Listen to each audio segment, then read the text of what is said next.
میں ابھی آ رہا تھا، دو ساتھی جلدی جلدی وضو کر کے باہر نکل رہے ہوں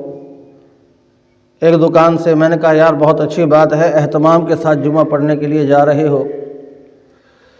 اچھی بات ہے۔ میں نے کہا ابھی پہلی اذان ہونے والی ہے، پہلے سے جا کر بیٹھ جاؤ گے، جو پہلے مسجد میں آئے ظاہر ہے اس کو ثواب، وہ حدیث ہے نا، اونٹ کے برابر ثواب، اونٹ کی قربانی کے برابر ثواب، پھر گائے کی قربانی اور پھر دمبے کی قربانی اور پھر مرغی اور پھر انڈا، وہ حدیث مشہور ہے۔ تو میں نے کہا آپ جلدی میں جا رہے ہو، پہلی اذان سے بھی پہلے جا رہے ہو، وہاں جا کر بیٹھو گے، اہتمام سے اللہ کے دین کی بات سنو گے اور پھر اہتمام سے جمعہ پڑھو گے؟ تو وہ بھاگتے ہوئے کہہ رہے ہیں نہیں ہم اس مسجد میں جا رہے ہیں جہاں 1 بجے جمعہ ہوتا ہے۔ 12:50 پہ وہ بھاگ رہے ہیں، 5-7 منٹ جاتے ہوئے لگ جائیں گے، اتنی دیر میں خطبہ شروع ہو جائے گا اور الحمدللہ ہم خوش ہوں گے کہ ہم نے جمعہ، گویا ایسے ہے کہ ہم نے گلے سے ایک بار تھا وہ اتار کے پھینک دیا ہے اور ذرا جلدی سے فارغ ہو گئے ہیں، زیادہ وقت مسجد میں ضائع نہیں کرنا پڑا، کیونکہ ہمارا وہی وقت ہمیں ضائع معلوم ہوتا ہے جو وقت میں گزر جائے، معاذ اللہ مسجد میں گزر جائے۔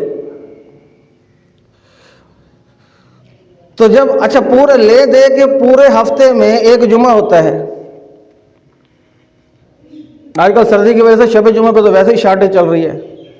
بہت کم افراد ہوتے ہیں، چلو اس وقت میں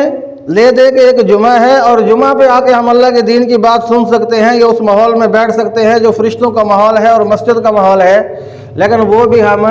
کوشش کرتے ہیں کہ جب خطبے کی اذان ہو پھر بھاگیں جلدی سے خطبہ سنیں۔ بعض خطبے کے دوران سنتیں پڑھ رہے ہوتے ہیں، ادھر خطبہ کھڑا ہے ادھر سنتیں شروع کر دیں کیونکہ پہنچے اسی وقت ہوتے ہیں۔ تو دعا فرمائیں اللہ ہمیں اہتمام کے ساتھ عمل کرنے کی توفیق عطا فرمائے۔ تو میں عرض یہ کرنا چاہتا تھا کہ جب دین سیکھتے نہیں ہیں، قرآن پاک پڑھنے کا ہمارے پاس وقت نہیں ہے، قرآن پاک کو سیکھنے کا بھی ہمارے پاس وقت نہیں ہے، علماء کے صلحاء کے پاس جا کر بیٹھنے کا بھی ہمارے پاس وقت نہیں ہے، تو کیا ہمارے اوپر سے الہام ہوگا؟ کیسے پتہ چلے گا کہ دین کے احکام کیا ہے، حلال کیا ہے، حرام کیا ہے، صحیح کیا ہے، غلط کیا ہے، اور جناب پاک کیا ہے، ناپاک کیا ہے، جائز کیا ہے، ناجائز کیا ہے؟ جب ہم سیکھنے کی کوشش ہی نہیں کریں گے تو کیا سمجھ آئے گی؟ قرآن کا ماٹو کیا ہے، قرآن کی دعوت کیا ہے، قرآن نے ہمیں کہا کیا ہے، قرآن نے ہمارے اوپر کیا ذمہ داری عائد کی ہے، ہمارے رب نے ہمارے ساتھ کیا بات کی ہے؟ جب پتہ ہی نہیں ہوگا، جب ہم نے سیکھا ہی نہیں ہوگا تو آئے گا کہاں سے؟ اب قرآن پاک کی دعوت کیا ہے؟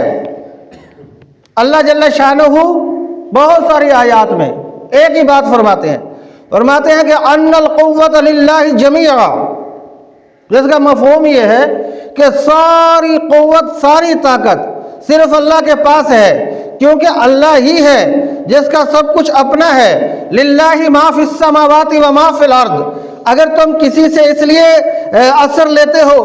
کہ اس کے پاس بہت ساری ملکیت ہے، اس کی ملکیت میں بہت ساری چیزیں ہیں اور بہت بڑی زمین، بہت بڑا علاقہ اس کے پاس ہے، تو اللہ فرماتے ہیں اللہ وہ ہے کہ زمین آسمان میں جو کچھ بھی ہے وہ اللہ کا اپنا ہے۔ وَلِلَّهِ مَا فِي السَّمَاوَاتِ وَمَا فِي الْأَرْضِ، زمین آسمان میں جو کچھ ہے اللہ کا اپنا ہے، اور لَهُ مُلْكُ السَّمَاوَاتِ وَالْأَرْضِ، زمین آسمان کا ملک اللہ کا اپنا ہے۔ لِلَّهِ خَزَائِنُ السَّمَاوَاتِ وَالْأَرْضِ، زمین آسمان کے سارے خزانے اللہ کے اپنے ہیں، اور فرمایا لِلَّهِ جُنُودُ السَّمَاوَاتِ وَالْأَرْضِ، زمین آسمان کے سارے لشکر اللہ کے اپنے ہیں۔ لہو مقالید السماوات والارض، زمین آسمان کے تمام خزانوں کا کنٹرول اور چابیاں بھی صرف اللہ کے پاس ہے، سارا نظام ہی اللہ کے ہاتھ میں ہے۔ اب وہ رب ہمیں یوں کہتا ہے کہ تم میرے بن جاؤ، من کان للہ کان اللہ لہو، جو اللہ کا ہو جائے گا اللہ اس کا ہو جائے گا، اور پھر جب اللہ اس کے ساتھ ہو گیا تو پھر کوئی بھی اس کے مقابل نہیں آ سکے گا،